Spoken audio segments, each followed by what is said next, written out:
Stefan Michalak was an industrial mechanic by trade and an amateur geologist. In 1967 he lived in Winnipeg, Manitoba, Canada. Mr. Michalak liked to venture into the wilderness around the area of Falcon Lake and recreational zone that lay some 150 kilometers east of Winnipeg, Canada, this to further his geological study and prospect in the Falcon Lake area for quartz and silver. He had staked claims the previous year and set out on the 1967 May holiday to again explore the Falcon Lake area. On the 20th of May of that year, 1967, he was near a vein of quartz along the Precambrian shield, seeking the silver he believed could be prospected there, when the 51-year-old was startled by a gaggle of nearby geese, and gaggle that erupted into a loud battering of honks from the birds. According to the account he gave, as reported in the newspapers at the time, and since repeated in books, magazines and on television programs, Stefan Michalak said he looked skywards to see two cigar-shaped objects with a reddish glow about them, hovering some 45 meters or so away. Mr. Michalak said one of the objects descended downward, landing on a flat section of rock, taking on more of a disc-like shape, whilst the other apparently remained aloft for a few minutes more, before eventually flying off. Believing this to be some kind of top-secret US experimental military aircraft, Stefan Michalak sat back and proceeded to sketch the object over the next 30 minutes or so. After this, he decided to approach the landed craft, later recalling in his testimony, as he got closer, the warm air around it, and distinct smell of sulfur, as well, and mechanical whirring sound of motors and noticeable hissing of air. He said he also noted a door open on the side of the object, with visible bright lights inside, also stating he heard human voices, though somewhat muffled by the sounds from the craft. He said he called out to the occupants, offering mechanical help if they needed it to the, as he put it, Yankee boys he genuinely believed to be inside it. He said upon this approach, the apparent human voices went quiet and did not answer, so Stefan Michalak tried in his native tongue Polish, then Russian and finally German. Only the whir and hiss of the craft responded according to Michalak's account. He claims he then went even closer and noted the smooth metal of the ship with no visible discernible seams.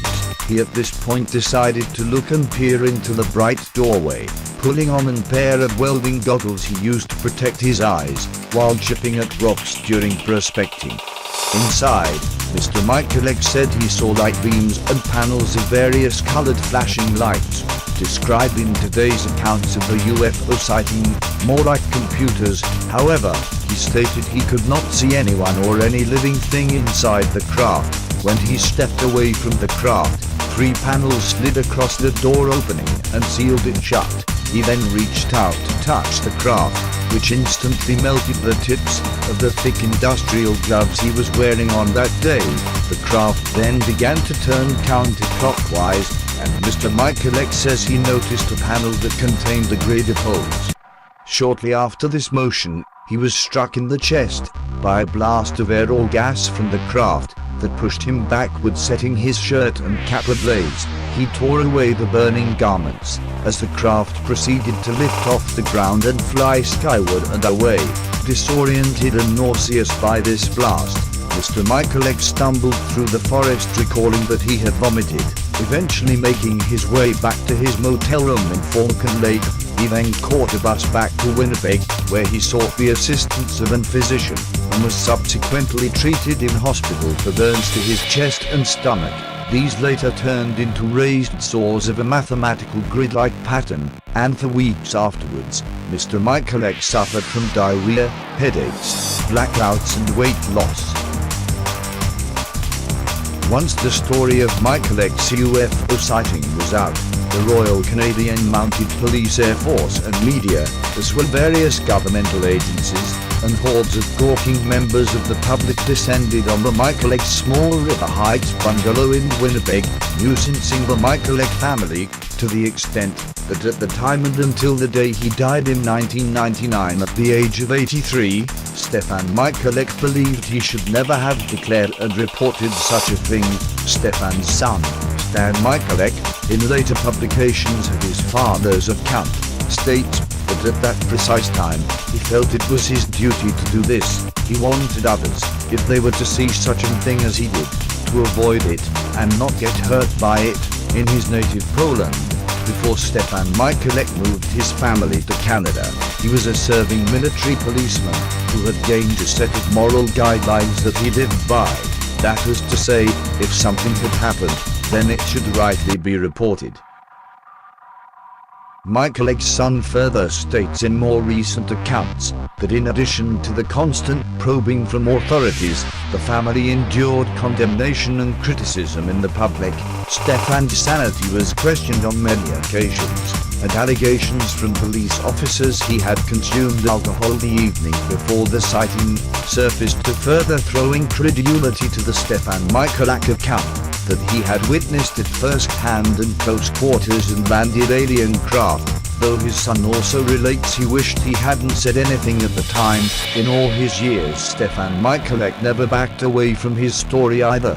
He also never actually claimed to have seen aliens and still considered it perhaps a secret military aircraft. However, his son states of his father's account, if you asked him what it was he saw, he could describe it in very intimate and perhaps precise details, but he would never say, oh, it was definitely extraterrestrials, because there was no evidence to actually prove that it was, though he might ask, what do you think I saw? But right up until he died, his story never changed one iota, nothing about it, or indeed how he told it, in all those years since, and with some 300 pages of documentation on the encounter, there's nothing so far that has flawed his story, as Michalak's son further states. The case of Stefan Michalak and the strange craft he said he saw was investigated intensely by a number of levels of government, and the official conclusion, and this even from the United States Air Force, was that the case was unexplained. Items were later retrieved from the encounter site, including Mr. Michalak's incinerated glove, his shirt, and some tools. These were subjected to an extensive analysis at an Royal Canadian Mounted Police Crime Laboratory, though it was stated soil and metal samples provided by Mr. Michalak from the rock site were found to be radioactive.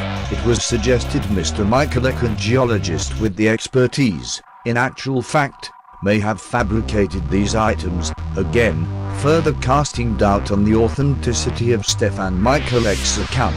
Yet despite this claim, no one could determine what caused his burns, nor explain the landing site, where there was noted to be a circle about 15 feet in diameter, devoid of moss and vegetation found growing in other areas of the same rock outcrop.